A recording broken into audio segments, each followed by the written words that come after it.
باجزید بستامی رحمۃ اللہ علیہ کی مسواک ختم ہوگی. اب فکر ہے کہ مسواک مل جائے تو کسی کے پاس مسواک دے کی فرمایا مسواک دے دو. میں کہا کہ سونے کی ڈلیا لگے گی، یہ کوئی سونے کی ڈلیا لگے گی تب مسواک دوں گا. تو حضرت نے فرمایا بھی سونے کی ڈلیا لے لے، مسواک دے دے. ان کے نزدیک سونے کی قیمت نہیں ہے، حضور کی سنت کی قیمت ہے.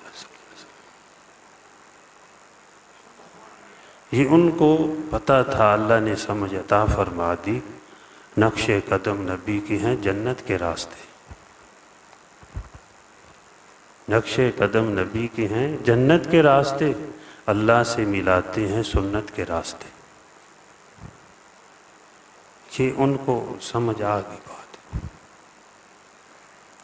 نہ سمجھ آئے تو پھر فرض کو بھی چھوڑ دیتا ہے، واجبات کو چھوڑ دیتا ہے.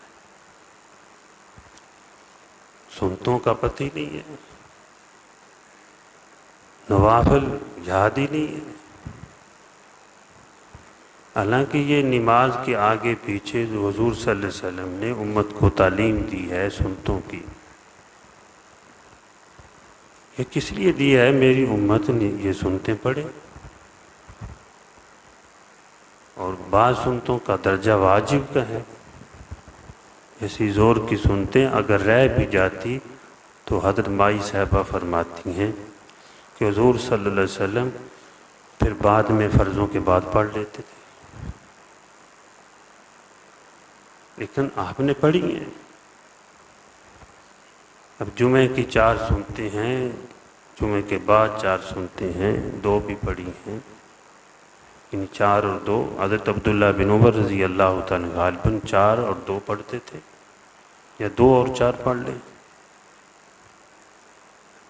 تو ان کے ہاں نیکی کی اتنی قیمت ہے، سونے چاندی کی کوئی حیثیت نہیں ہے. اس کو تو چھوڑنے کے لیے تیار ہوتے ہیں، لیکن نیکی کو چھوڑنے کے لیے تیار نہیں ہے. تو ایسی محبت کرنے والے نیکیوں سے اور مخلوق خدا کے ساتھ رحم کرنے والے اور کسی کو تکلیف دے کر راضی نہیں ہیں، تو ایسے لوگوں کے بارے میں اللہ جل جلالہ فرما رہے ہیں کہ یہ لوگ جنت میں ہوں گے. ان الابرار لفی نعیم، یہ لوگ عیش میں ہوں گے.